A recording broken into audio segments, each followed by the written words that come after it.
रात के 12 बज चुके थे। भाई ने धीरे से मेरे कमरे का दरवाजा खोला और अंदर आकर मुझे सोता हुआ देखकर अंदर से दरवाजे की कड़ी लगा दी। मैं भी सोने का नाटक ही कर रही थी। कमरे में हम दोनों के सिवा और कोई भी नहीं था।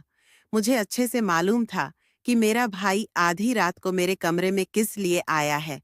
मैं भी बिस्तर पर आंख बंद करके ऐसी पड़ी थी जैसे बहुत ही गहरी नींद में हूं। उसके बाद जो भाई मेरे साथ करने वाला था वह मुझे मालूम था, पर मैं भी उसे रोकने की कोशिश नहीं करती थी। क्यों नहीं रोकती थी, इसका जवाब आपको कहानी में आगे मिलेगा।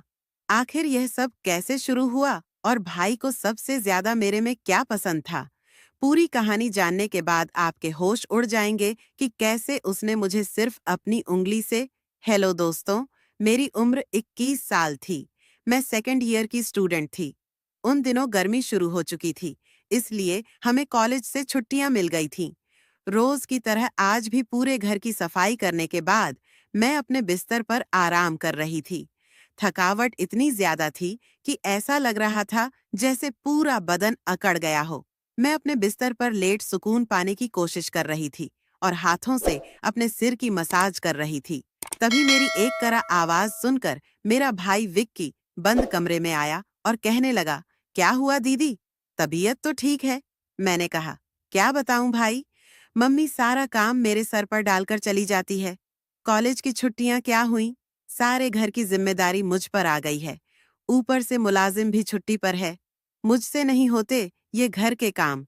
मेरी बात सुनकर वह मेरे पास बैठ गया और कहने लगा, मेरी प्यारी बहन, कोई बात नहीं, मैं अब भी तुम्हारे लिए दूध लेकर आता हूँ, उसे पियोगी तो सुकून मिलेगा। विक्की की बात सुनकर मैं मुस्कुरा दी और कहा, बस तुम खाना बाहर से ले आना, मैं थोड़ी देर सो जाऊंगी।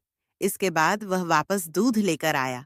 उसे देखकर मुझे उस पर बहुत प्यार आया। सच में दुनिया में बहुत कम ही ऐसे भाई होते हैं जो अपनी बहनों का इतना ख्याल रखते हैं। मैंने उसे ढेर सारी दुआएं दी और उसका लाया हुआ दूध पीने लगी। दूध पीने के बाद मैंने गिलास एक साइड पर रखा और लेट गई। विक्की कहने लगा, चलो, मैं तुम्हारा सिर दबा देता हूँ, तुम आराम से सो जाओ। वह मेरे सिरहाने बैठ गया और अपने हाथों से मेरा सिर दबाने लगा। मुझे धीरे धीरे सुकून मिलने लगा और दर्द भी कम होने लगा। मैं आंखें मूंद कर सोने लगी और गहरी नींद में चली गई। मुझे पता ही नहीं चला कि घंटों तक मैं सोती रही। मेरी आंख मम्मी की आवाज से खुली। मैं हड़बड़ा कर उठी। सिर बुरी तरह बोझिल हो रहा था। घड़ी पर नजर डाली तो रात के 9 बज रहे थे। मुझे एकदम झटका सा लगा। बड़ी अजीब बात थी कि पापा ऑफिस से वापस आ चुके थे। शायद थकावट की वजह से मुझे वक्त का एहसास ही नहीं हुआ। जैसे ही उठकर 2 कदम चली, मुझे चक्कर आ गए। आंखों के आगे अंधेरा छा गया। अगर दीवार का सहारा न लिया होता तो यकीनन गिर जाती। फ्रेश होकर बाहर आई तो देखा, खाने की टेबल पर सब मेरा ही इंतजार कर रहे थे। मैं जाकर आराम से कुर्सी पर बैठ गई। विक्की मुझे देखकर मेरी प्लेट में खाना डालने लगा। फिर मम्मी से कहने लगा, मम्मी, अन्नू पर काम का बोझ थोड़ा कम डाला करें। अगर अन्नू नहीं आ रही है तो उसकी जगह किसी और को रख लें। यह बेचारी सारा दिन काम करके थक जाती है। देखें तो इसकी रंगत भी पीली पड़ चुकी है। मेरी हालत वाकई खराब हो चुकी थी। मैं बहुत थकी हुई महसूस कर रही थी। मम्मी और पापा दोनों ही जॉब करते थे, क्योंकि सिर्फ पापा की नौकरी से घर चलाना मुश्किल था। ऊपर से हमारी पढ़ाई के खर्चे भी कुछ कम नहीं थे, इसलिए मम्मी भी उसी कंपनी में काम करती थीं, जहां पापा नौकरी करते थे।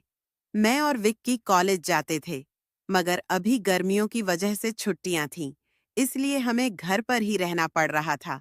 मैंने यह बात नोट की थी कि पिछले कुछ दिनों से विक्की मेरे साथ कुछ ज्यादा ही जुड़ गया है। जब से मेरी छुट्टियां हुई थीं, वह मेरा बहुत ख्याल रखने लगा था। अगर मैं घर का कोई काम कर रही होती तो आकर मेरी मदद करने लगता। अगर मैं थक जाती तो मेरा सिर दबाने लगता। मैं उसे मना करती, मगर वह कहता, नहीं, तुम थक चुकी हो, इतना काम करती हो, मेरा हक है कि मैं तुम्हें सुकून पहुंचाऊं। मैं भी चुपचाप लेटी रहती। लेकिन एक रात जो कुछ हुआ उससे मेरे होश उड़ गए। क्या विक्की कभी ऐसा कर सकता है? उस रात मैं अपने कमरे में सो रही थी। आधी रात को मुझे महसूस हुआ जैसे कोई मेरे कमरे में आया हो। वह आहिस्ता आहिस्ता चलता हुआ मेरे बिस्तर के करीब आ रहा था। भले ही मैं सोने की कोशिश कर रही थी, मगर मेरा दिमाग पूरी तरह जाग रहा था। मैंने अचानक हड़बड़ाकर आंखें खोल दी। कमरा अंधेरे में डूबा हुआ था। जब मैंने चारों ओर देखा तो कमरे में कोई नहीं था, बस दरवाजा थोड़ा खुला हुआ था। मैं हमेशा सोने से पहले दरवाजा बंद करके सोती थी। फिर यह कैसे खुल सकता था? नींद से भरी आंखों से उठकर मैंने दरवाजे को बंद किया और लॉक कर दिया। फिर पलटकर बिस्तर पर सोने चली गई। मेरी आंखें बंद होते ही एक बार फिर मुझे किसी के चलने की आहट सुनाई दी, जैसे कोई मेरे बिस्तर के पास बैठ रहा हो। ऐसा लगा जैसे कोई अपना हाथ मेरी ओर बढ़ा रहा हो। डरते हुए मैंने पलट कर देखा, लेकिन वहां कोई नहीं था। घबराहट के मारे मेरी सांसें तेज हो गई थीं। मैंने तुरंत उठकर कमरे की लाइट ऑन की। दरवाजा खोलकर बाहर भी देखा, मगर वहां भी कोई नहीं था।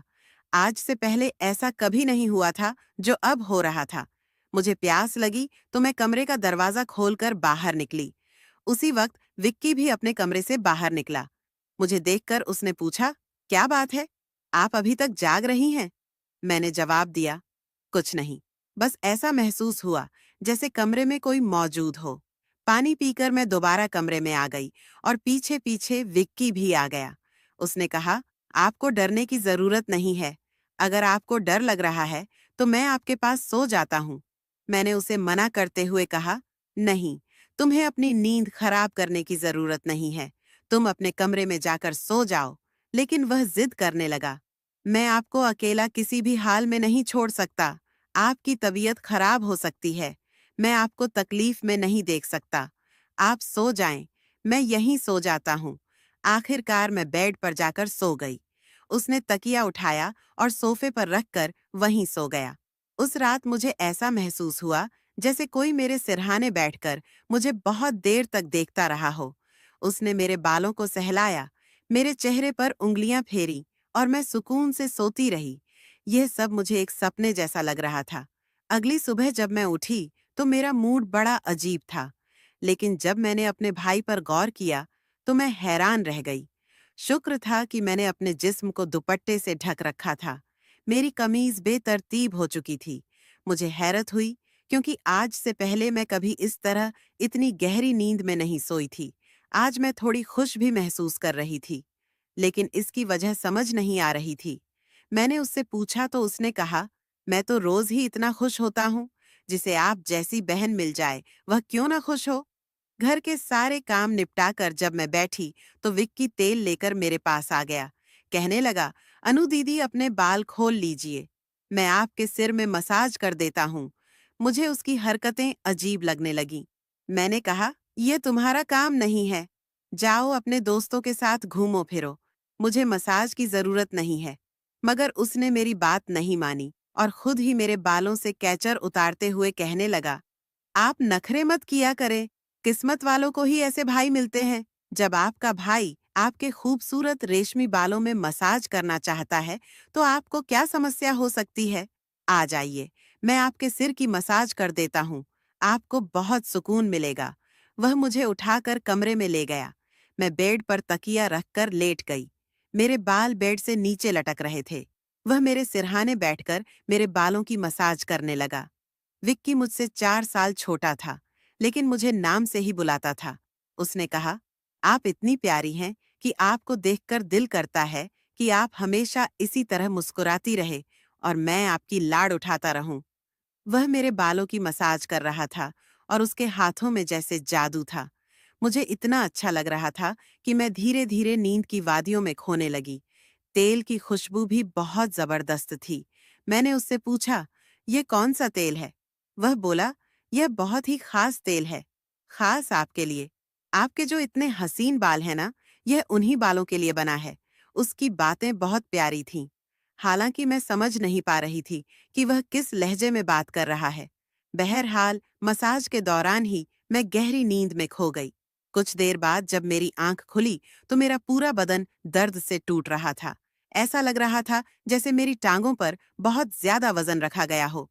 पूरे बदन में दर्द सरक रहा था। मैं धीरे धीरे उठकर बैठी और आसपास देखने लगी। मेरी हालत अजीब थी। जब मैंने खुद पर गौर किया तो देखा कि मैं पूरी तरह भीगी हुई थी, जैसे किसी ने मुझे नहला दिया हो। मेरे कपड़े गीले थे, पंखा बंद था और कमरे में गर्मी थी। यह सब क्या हो रहा था? बड़ी मुश्किल से मैं बेड से उठी। मुझे चक्कर आ रहे थे। चलना मुश्किल हो रहा था। मैं अपनी हालत समझ नहीं पा रही थी। ऐसा क्यों लग रहा था कि मैंने सोया नहीं, बल्कि कोई भारी मेहनत वाला काम किया हो। बड़ी मुश्किल से चलकर मैं बाथरूम गई और फ्रेश हुई। अपनी हालत पर गौर किया तो लगा जैसे शरीर पूरी तरह थकावट से चूर था। जब मैं कमरे से बाहर निकली तो मुझे फुसफुसाने की आवाजें सुनाई दी। ऐसा लग रहा था जैसे कोई किसी से बात कर रहा हो। घर में मेरे और विक्की के अलावा कोई नहीं था। फिर वह किससे बात कर रहा था? मैं पहले किचन में पानी पीने गई, मगर तब तक वह फुसफुसाहट रुक चुकी थी। मैं किचन के दरवाजे के पास खड़ी थी। जब मैंने बैठक से किसी को निकलते देखा, उसके हाथ में काफी पैसे थे, जिन्हें देखकर वह मुस्कुरा रहा था। यह देखकर मेरे माथे पर बल पड़ गए। अगले ही पल उसकी नजर मुझ पर पड़ी। मुझे देखकर उसने कहा, अन्नू, आप उठ गई? मैं उसकी तरफ धीरे धीरे चलकर गई। वह हड़बड़ाकर पैसों को अपनी पैंट की जेब में डालने लगा, मगर मैंने उसका हाथ पकड़कर उन पैसों को सामने लाकर पूछा, इतने पैसे तुम्हारे पास कहाँ से आए? वह नजरें झुका चुका था। धीरे से कहने लगा, आप प्लीज पापा को मत बताना। मैं ताज्जुब में थी कि उसने यह पैसे पापा को क्यों नहीं दिए। मैंने सख्ती से पूछा तो वह सहम गया। उसने कहा, यह पैसे तो पापा के एक दोस्त ने कई साल पुराने कर्ज के रूप में लौटाए थे। मैंने सोचा था कि इनसे मोबाइल खरीद लूंगा, लेकिन उसने पैसे मुझे थमा दिए। मैंने उसे डांटते हुए कहा, हाँ, तुमने अच्छा किया। घर के हालात देखो, किस कदर खराब हैं। हमारे माँ बाप दोनों नौकरी कर रहे हैं और तुम मोबाइल खरीदने की बात कर रहे हो। वह शर्मिंदा हो गया। उसी रात मैंने वह पैसे पापा को दे दिए। उस रात विक्की मुझसे कोई बात नहीं कर सका और जल्दी सोने चला गया। अगले दिन मैं किचन में काम कर रही थी, जब विक्की अपने दोस्तों के साथ घर में दाखिल हुआ। मैं ये देखकर हैरान थी कि वह अपने दोस्तों को सीधा लाउंज में ले आया था। उस वक्त मैं दुपट्टा उतारकर बर्तन धो रही थी। जैसे ही वे सब हंसते हुए अंदर आए, मैंने तुरंत दुपट्टा ओढ़ लिया। मैंने उसे समझाने की कोशिश की। ये क्या तरीका है? तुम जानते हो, इस वक्त मम्मी पापा घर पर नहीं हैं, फिर भी तुम इन लोगों को घर ले आए हो। विक्की तनक कर बोला, यह मेरा घर है। जब आपको मेरा ख्याल नहीं है, तो मैं आपका ख्याल क्यों करूं? अच्छा, खाना तैयार करो। ये मेरे बहुत खास दोस्त हैं।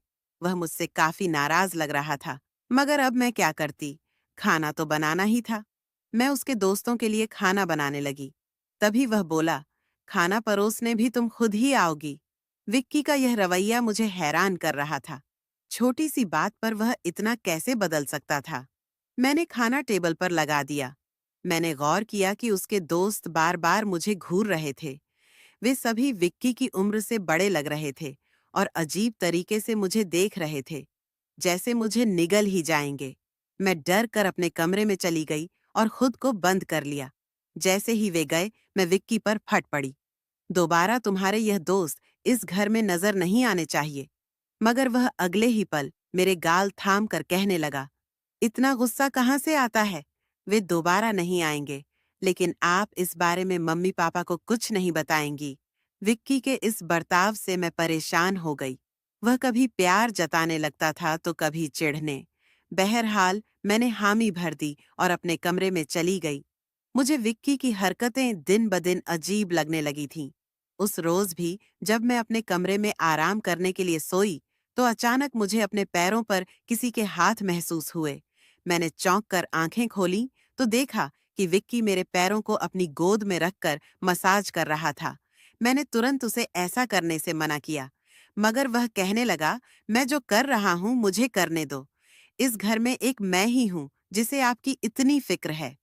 मम्मी पापा को तो काम से ही फुर्सत नहीं है। मैं भी थक चुकी थी। आंखें बंद की और सोने लगी। विक्की के हाथों की मसाज से मुझे नींद आ गई, लेकिन जब मेरी आंख खुली तो मेरे होश उड़ गए। मेरा सिर बुरी तरह चकरा रहा था। बिस्तर की चादर बिल्कुल बेतरतीब हो चुकी थी। बिस्तर पर एक शर्ट और एक मेल परफ्यूम पड़ा था। ये सामान किसका था? मैं कुछ बोल नहीं सकी। मेरे सिर में इतनी तेज दर्द था कि मैं फिर से बिस्तर पर गिर गई। ऐसा लग रहा था जैसे किसी ने मुझे बेहोशी की दवा पिला दी हो। पास में फुसफुसाने की आवाजें आ रही थीं, मगर कौन बोल रहा था, यह मैं पहचान नहीं सकी। मुझे सिर्फ विक्की की आवाज सुनाई दे रही थी। ऐसा लग रहा था जैसे वह मेरे कमरे में मौजूद हो और मुझे उठाने की कोशिश कर रहा हो। कुछ देर बाद जब मेरी आंख खुली, तो सारा दृश्य मेरी नजरों के सामने घूमने लगा। मैंने सबसे पहले बेड की तरफ देखा, जहां पहले शर्ट और परफ्यूम पड़े थे, मगर अब वहां कुछ भी नहीं था। आज फिर मेरी हालत बहुत अजीब थी। मैं कोई बच्ची नहीं थी जो यह सब कुछ समझ ना पाती। घर में मेरे और विक्की के अलावा और कोई नहीं था। फिर मेरे सोने के बाद ऐसा क्या होता था कि मेरा पूरा शरीर पानी से नहला दिया गया हो। सिर्फ इतना ही नहीं, मेरा शरीर दर्द से चूर था और रंगत भी बिल्कुल पीली पड़ चुकी थी। दिन ब दिन विक्की मेरे करीब आने की कोशिश कर रहा था, मगर मैं हर बार कोई न कोई बहाना बनाकर अपने कमरे में चली जाती थी। मेरे दिमाग में अजीब अजीब से विचार आने लगे थे। तबीयत भी काफी खराब रहने लगी थी। मेरी हालत देखकर माँ भी परेशान हो गई। उन्होंने कहा कि वह अगले दिन ऑफिस से छुट्टी लेकर मुझे डॉक्टर के पास ले जाएंगी, ताकि पता चल सके कि मुझे क्या समस्या है। उस रात मैं बार बार उठ रही थी और ठीक से सो नहीं पाई। अगले दिन मेरे माता पिता हमेशा की तरह अपने काम पर चले गए। मुझे लगा शायद उन्हें मेरी परवाह नहीं थी। आखिरकार मैं खुद ही डॉक्टर के पास गई। वहां अल्ट्रासाउंड से पता चला कि मैं गर्भवती हूँ। यह सुनकर मेरे होश उड़ गए। आखिर यह सब मेरे साथ कौन कर सकता था? विक्की मेरा भाई था, लेकिन फिर मेरे दिमाग में यह बात आई कि मैं उसे सगा भाई समझती हूँ, जबकि वह मेरा सौतेला भाई है। विक्की मेरी माँ की दूसरी शादी से था, जबकि मैं उनकी पहली शादी की औलाद थी। इस तरह की बातें मुझे गलत सोचने पर मजबूर कर रही थीं। मुझे समझ नहीं आ रहा था कि यह बात मैं अपने माता-पिता को कैसे बताऊं। विक्की जब भी मेरे पास बैठता, तो कभी मेरा हाथ पकड़ता, तो कभी मेरे गाल खींचने लगता। मैं पहले इन बातों को हल्के में लेती थी, मगर अब सब कुछ अलग नजर आ रहा था। एक दिन मैं अस्पताल गई और अबॉर्शन से पहले डॉक्टर से कहा कि इस बच्चे का डीएनए टेस्ट किया जाए। डॉक्टर ने रिपोर्ट दी और जब मैंने उसे देखा, तो मेरी सांसें थम गईं। जो मैं सोच रही थी, वैसा कुछ भी नहीं था। बच्चा विक्की का नहीं था। लेकिन फिर सवाल उठा, यह किसका था? मैंने इस गूथी को सुलझाने के लिए अपने कमरे में मोबाइल का कैमरा फिट कर दिया। मुझे सच जानना था। कुछ दिनों बाद जब माँ पापा घर पर नहीं थे, विक्की फिर मेरे पास आया। उसने मेरे सिर की मालिश शुरू कर दी। मैंने बहुत कोशिश की कि मैं ना सोऊं, मगर तेल में शायद कोई बेहोशी की दवा मिलाई गई थी। जैसे ही मैं उस तेल को सूंघी, बेहोश हो गई। 1 घंटे बाद जब मुझे होश आया, तो माँ बाप घर लौट आए थे। मैंने तुरंत अपने कमरे में लगे कैमरे की रिकॉर्डिंग देखी और जैसे ही सच्चाई सामने आई, मेरे पैरों तले जमीन खिसक गई। दोस्तों, क्या होता है? आगे क्या सच में विक्की अपने बहन के साथ ऐसा कर रहा था? आगे का नजारा देखने के लिए चैनल को सब्सक्राइब करें और कमेंट करें कि पार्ट 2 चाहिए। जल्दी फटाफट बोलो दोस्तों।